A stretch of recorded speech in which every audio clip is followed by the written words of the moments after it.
What appears to be a dramatic incident involving the Kie25, myself and someone else actually ends up being a huge respectful moment that the whole GT7 community can learn from. We're rewinding to the beginning of the race to provide context and uncover how this respectful incident came about. This journey is going to reveal how a mistake, which I'm about to show you, set the stage for the unexpected. I fiddled and my car was on mapping 6 for a very brief moment. This caused me a loss of power and put the Bugatti Veyron right on my rear bumper going into turn 1. Now, this is not typically what you'd want. However, we managed to survive and push ahead.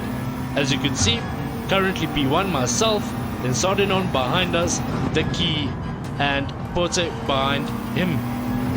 All we need to do now is just try and settle the gap. It is a short 4-lap race. All you need to do is keep it clean, keep it consistent, and everything should be okay. So I thought.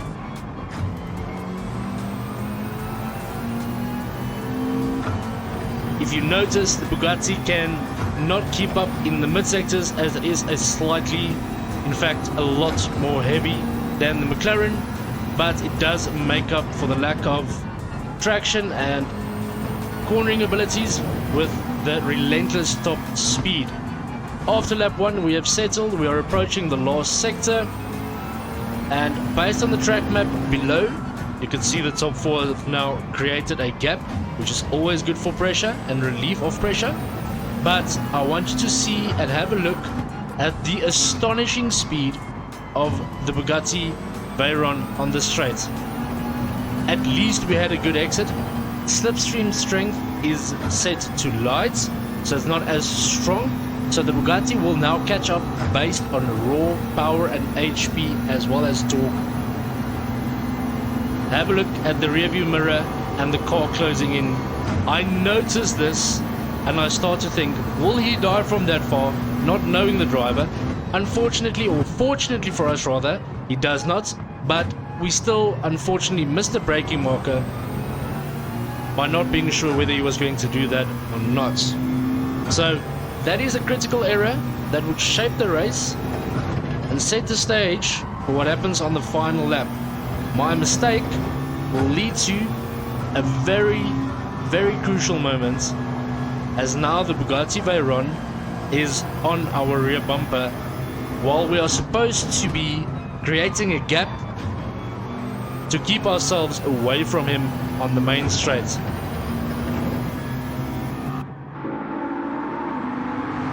The gap has now become marginal. Key has also broken away from P4, and he will soon be finding himself in the battle for the top 3 positions. I go slightly wide. The Veyron has now kept up, having been in slipstream around the technical part of this track. We try and get a good exit. Unfortunately for him, he still is relentless and tucks himself in. The Key puts himself right behind Sardinon as well. At this point in stage, we know it is absolutely inevitable. We aren't even going to defend the inside line, as he would pass even before we get to the start-finish straight. So we just let it go, hoping that we can get a clean shot through him in the mid-sectors. Key follows suit straight behind us. We managed to get a good turn 1 on the 3rd lap of the 4-lap race. Key gets a brilliant exit. Obviously, ourselves being slightly unsettled at the moment, just need to get back into it and focused. Trying to push a little, having to lift going into that corner, being our favorite corner, and also not used to being in the slipstream. Key now notices and understands that the Bugatti will be the reason he could catch up. Unfortunately, we miss our corner. We drive past and we try and settle the nerves.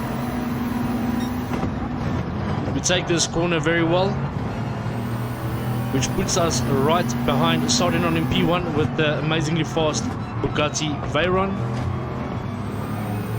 Kie is keeping up with us, knowing that this is going to be. The Bugatti goes slightly wide. Unfortunately, comes back illegally. Dirty tires to try and retake the position from off track, which was unfortunate. Then he tries to park at the apex, which leads to a slight contact. Very naughty, but nonetheless nothing really dirty. He notices this and he knows we need to bump draft to work together. We've managed to push ourselves ahead of the Bugatti Veyron, but then this happens. The Veyron is slightly late on the brakes. He tries to get in through tight. We give the space outside. He taps us. We hit the rear end of the Kie. Unfortunately, we pull over.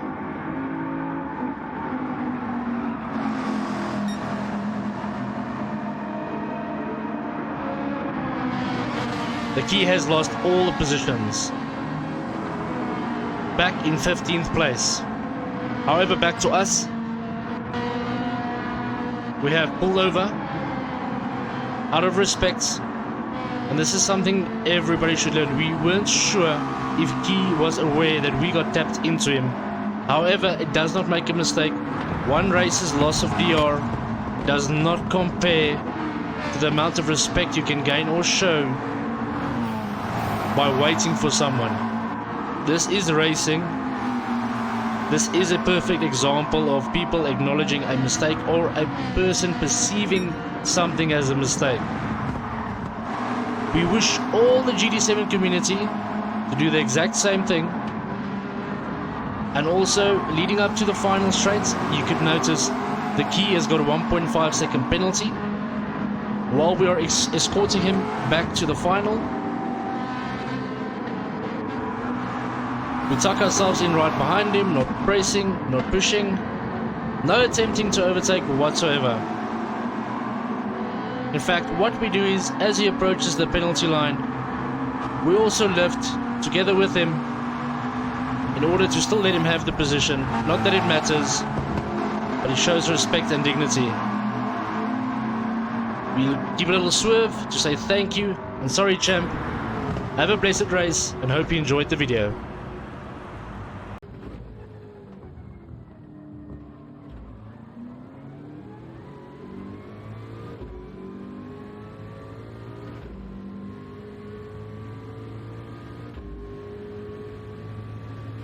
Oh, fuck me. Because I'm looking down at the other shit. That's what happens. I need to get a button for save replay, man. I need to get a button for save replay. What a chop.